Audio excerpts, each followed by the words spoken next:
The Door in the Wall by H.G. Wells, Part 2. He looked up at me with a sudden smile. Did you ever play Northwest Passage with me? No, of course you didn't come my way. It was a sort of game, he went on, that every imaginative child plays all day. The idea was the discovery of a Northwest Passage to school. The way to school was plain enough. The game consisted in finding some way that wasn't plain, starting off 10 minutes early in some almost hopeless direction, and working one's way around through unaccustomed streets to my goal. And one day I got entangled among some rather low-class streets on the other side of Camden Hill, and I began to think that for once the game would be against me and that I should get to school late. I tried rather desperately a street that seemed a cul-de-sac, and found a passage at the end. I hurried through that with renewed hope. I shall do it yet, I said, and passed a row of frowsy little shops that were inexplicably familiar to me. And behold, there was my long white wall and the green door that led to the enchanted garden.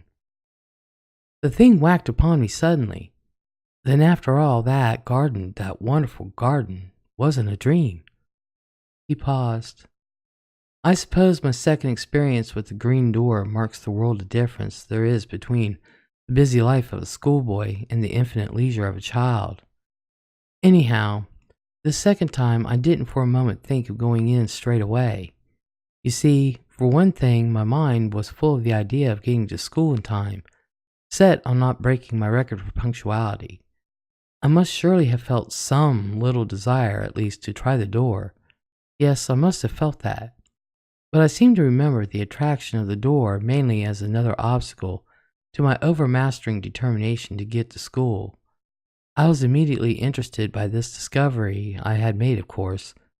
I went on with my mind full of it, but I went on. It didn't check me. I ran past, tugging out my watch, found I had 10 minutes still to spare, and then I was going downhill into familiar surroundings. I got to school, breathless, it is true, and wet with perspiration, but in time. I can remember hanging up a coat and hat, went right by it, and left it behind me. Odd, eh? He looked at me thoughtfully. Of course, I didn't know then that it wouldn't always be there. Schoolboys have limited imaginations. I suppose I thought it was an awfully jolly thing to have it there, to know my way back to it, but there was the school tugging at me. I expect I was a good deal distraught and inattentive that morning, recalling what I could of the beautiful strange people I should presently see again. Oddly enough, I had no doubt in my mind that they would be glad to see me. Yes, I must have thought of the garden that morning just as a jolly sort of place to which one might resort in the interludes of strenuous scholastic career. I didn't go that day at all. The next day was half a holiday, and that may have weighed with me. Perhaps, too, my state of inattention brought down my impositions upon me and docked the margin of time necessary for the detour. I don't know. What I do know is that in the meantime, the enchanted garden was so much upon my mind that I could not keep it to myself. I told, what was his name? A Faraday-looking youngster we used to call Squiff. Young Hopkins, I said. Hopkins it was. I did not like telling him. I had a feeling that in some way it was against the rules to tell him, but I did. He was walking part of the way home with me. He was talkative, and if we had not talked about the enchanted garden, we should have talked of something else, and it was intolerable to me to think about any other subject, so I blabbed. Well, he told my secret. The next day in the play interval, I found myself surrounded by half a dozen bigger boys, half teasing and wholly curious to hear more of the enchanted garden. There was that big Fawcett, you remember him? And Carnaby, and Morley Reynolds. You weren't there by chance? No, I think I should have remembered if you were. A boy is a creature of odd feelings. I was, I really believe, in spite of my secret self-disgust, a little flattered to have the attention of these big fellows. I remember particularly a moment of pleasure caused by the praise of Crawshaw. You remember Crawshaw Major, the son of Crawshaw the composer, who said it was the best lie he had ever heard.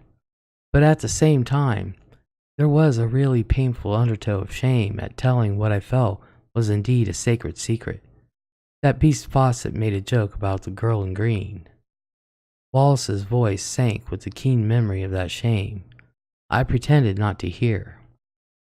He said, "Well, then Carnaby, he suddenly called me a young liar and disputed with me when I said the thing was true.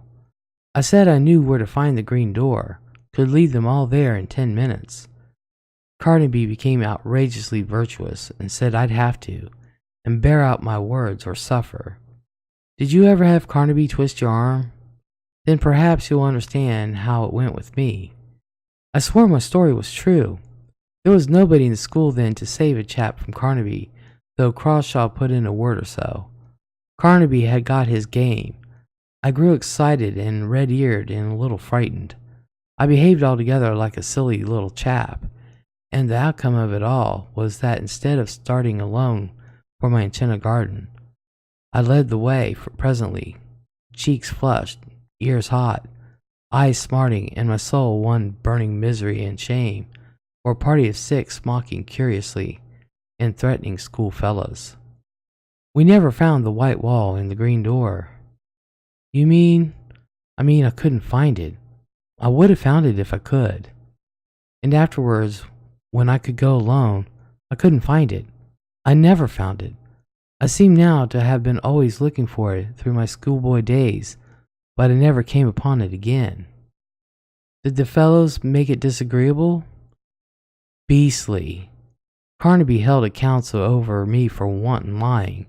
I remember how I sneaked home and upstairs to hide the marks of my blubbering.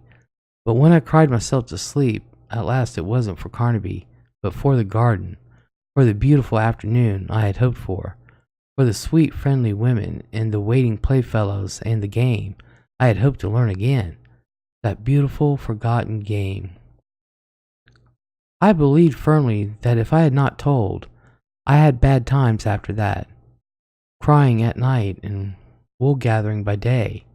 For 2 terms I slackened and had bad reports. Do you remember? Of course you would. It was you, your beating me in mathematics, that brought me back to the grind again."